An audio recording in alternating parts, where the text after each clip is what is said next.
इसका जवाब आप दीजिएगा कि मेरे लिए कानून अलग कैसा हो सकता है, और जिन्होंने धन्ना सेठों ने पैसा लेकर कोई लंदन भाग गया है, कोई सिंगापुर भाग गया है, उनका नाम भी आरबीआई नहीं बताएगी हमारी है कि हम आपको डिटेल नहीं दे सकते हैं कि कौन बड़े धन्ना सेठों ने पैसा लिया है, ये देश को आप नहीं बताएंगे। क्या इस देश के अंदर गरीबों के लिए, मिडिल क्लास के लिए और धन्ना सेठों के लिए अलग अलग कानून है? मैं आपको बताना चाहता हूं, अगर इम्तियाज जलील 50 लाख रुपए का अगर लोन लेता है और वो लोन डिफॉल्ट करता है, तो बैंकों को ये इख्तियार है कि मेरा नाम, मेरे गारंटर का नाम, मैं जो प्रॉपर्टी मॉर्गेज कर रहा हूं उसका एडवर्टाइजमेंट अखबार के जरिए वो देकर मेरी प्रॉपर्टी सीज करते हैं और मुझे बदनाम करते हैं मैं 50 लाख रुपए का लोन लिया हूं। लेकिन अगर कोई किसी ने 5,000 करोड़ रुपए का लोन लिया है, किसी ने 50,000 करोड़ रुपए का लोन लिया है, जिसको आप बड़ी आसानी के साथ हर रोज माफ करते जा रहे हैं, पिछले 4 सालों के अंदर आपने कितना पैसा राइट ऑफ किया है? और ये मैं नहीं बता रहा हूं अध्यक्ष महोदय, ये जवाब कल फाइनेंस मिनिस्टर ने क्वेश्चन आवर के अंदर बताया है। तो सुनिए, उसके अंदर पिछले 4 साल के अंदर कितना पैसा, 8,48,186 करोड़ रुपीस का लोन राइट ऑफ किया गया है। और जब हम इनसे पूछ रहे हैं कि किसका पैसा ये आपने राइट ऑफ किए हैं, तो जवाब सुनिएगा अध्यक्ष महोदय, आपको भी हैरानी होगी जो जवाब फाइनेंस मिनिस्टर मैडम ने दिए हैं। उसमें लिखा है, RBI has informed that under the provisions of section 45E of the Reserve Bank of India Act 1934, RBI is prohibited from disclosing borrower-wise credit information. RBI ये आपको कह रहा है कि हम आपको डिटेल नहीं दे सकते हैं कि कौन बड़े धन्ना सेठों ने पैसा लिया है, ये देश को आप नहीं बताएंगे। आखिर ये पैसा 8,48,186 करोड़ रुपीस आपने राइट ऑफ किए हैं, इसका जवाब आप दीजिएगा कि मेरे लिए कानून अलग कैसा हो सकता है, और जिन्होंने धन्ना सेठों ने पैसा लेकर कोई लंदन भाग गया है, कोई सिंगापुर भाग गया है, उनका नाम भी आरबीआई नहीं बताएगी हमारे को।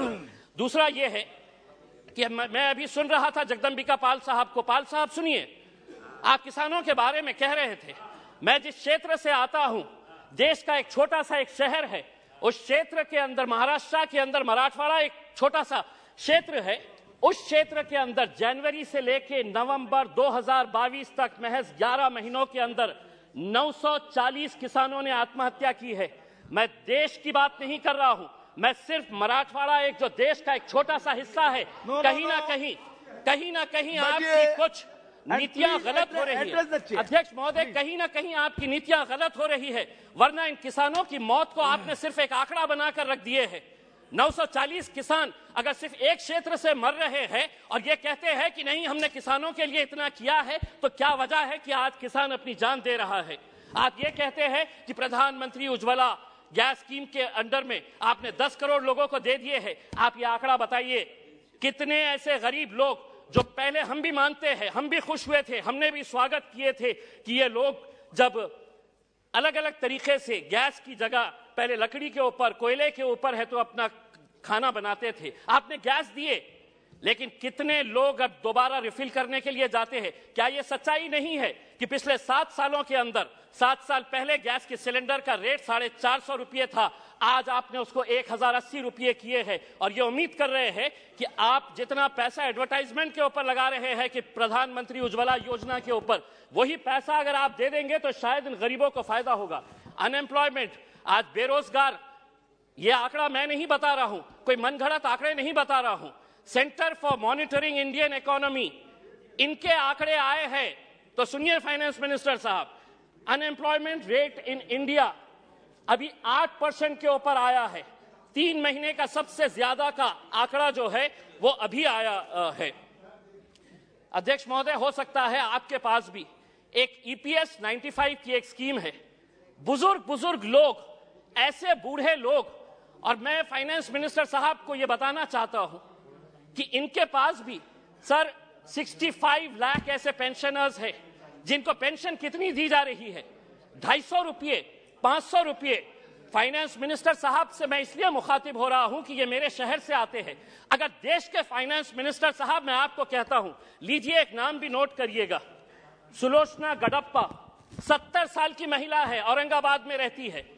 सुलोचना गडप्पा, फाइनेंस मिनिस्टर साहब नोट करिए, आप औरंगाबाद शहर से ही आते हैं, उसको कितनी पेंशन दी जाती है? 250 रुपये। 70 साल की कोई बच्चा नहीं है, और 250 रुपये के अंदर वो अपना घर का बसेरा करेगी। मेरा यह कहना है कि पेंशन स्कीम के अंदर आपके पास कितना पैसा है, वो पैसे से ईपीएस 95 के पिछले कई सालों से, और हर एमपी को इन लोगों ने खून से अपना लेटर लिखकर आपको निवेदन दिया है कि हमारे लिए कुछ तो भी करिएगा करके, आपके पास भी दिए हैं, आपकी भी फोटो छपी थी उसमें। दूसरा यह है कि आप ईएमआई के रेट्स तो बढ़ा रहे हैं, होम लोन का रेट बढ़ गया, व्हीकल लोन का रेट बढ़ गया, आप एफडी का रेट क्यों नहीं बढ़ा रहे हैं? क्या वजह है कि आप ये रेट्स के अंदर तो बड़ी आसानी के साथ फैसला ले लेते हैं, लेकिन एफडी का रेट जब बढ़ाने की बात आती है तो आप इसके अंदर कोई फैसला नहीं लेते हैं। आप एजुकेशन के लिए पैसा मांग रहे हैं। मैं ये कहना चाहता हूं अध्यक्ष महोदय, अगर स्कूल में टीचर नहीं, कॉलेज में लेक्चरर नहीं, और अगर अस्पताल के अंदर डॉक्टर नहीं, तो वो इमारतें किसी काम की नहीं है।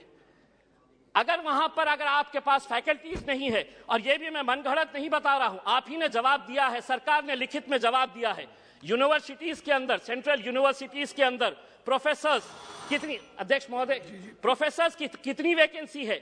6180 प्रोफेसर्स की वैकेंसीज है। आईआईटीज और आईआईएम्स, बहुत सारे बीजेपी के हमारे सदस्यों ने कहा कि देखिए हमारे राज्य के अंदर हम कितने आईआईटीज और आईआईएम्स बना रहे हैं। इमारत बनाने से तालीम नहीं पहुंचाई जा सकती है, उसके लिए आपको लेक्चरर्स की जरूरत रहेगी। आईआईटीज के अंदर 4502 लेक्चरर्स प्रोफेसर्स की वैकेंसीज है, आईआईएम्स के अंदर 493 वैकेंसीज है। दूसरा यह है, एक बहुत अहम सवाल, 2015 के अंदर आपने प्रधानमंत्री आवास योजना शुरू की, हमने स्वागत किया, पूरे देश ने स्वागत किया कि हर बेघर को घर मिलने वाला है, और प्रधानमंत्री साहब का एक भाषण भी है जिसमें उन्होंने खुद ने कहा है, यूट्यूब के ऊपर आप भी देख सकते हैं, कि 2022 तक हम हर बेघर को घर देंगे। फाइनेंस मिनिस्टर साहब औरंगाबाद से है, 50,000 लोगों ने अप्लाई किया है पिछले 6 साल से। आज मैं पूरी जिम्मेदारी के साथ ये कह रहा हूं, एक सादा ईंट तक नहीं पड़ा है। बिल्डिंग बनाने की तो बात छोड़िएगा आप, सादा ईंट नहीं पड़ा। अध्यक्ष महोदय सिर्फ एक मिनट, एक सादी ईंट तक नहीं पड़ी है। दूसरा ये है अध्यक्ष महोदय, जाते जाते इस मुल्क को, हमने कल के दिन फाइनेंस मिनिस्टर मैडम कह रहे थे कि फास्टेस्ट ग्रोइंग इकोनॉमी है, हम आपसे ये पूछना चाहते हैं, अगर आप एक इतने बड़े माइनॉरिटी के तबके को अगर आप पीछे रखेंगे और आप ये उम्मीद करेंगे कि देश चलेगा आगे, हम क्या कहना चाह रहे हैं? आप हमारी प्री मैट्रिक स्कॉलरशिप बंद कर दे रहे हैं, आप हमारी मौलाना आजाद रिसर्च फेलोशिप आप बंद कर दे रहे हैं, आप ये सोच रहे हैं कि अगर माइनॉरिटीज को हम पीछे रखेंगे तो देश आगे बढ़ेगा। देश को हम भी आगे बढ़ाना चाहते हैं, हम चाहते हैं कि आप सभी का साथ और सभी के विकास के बारे में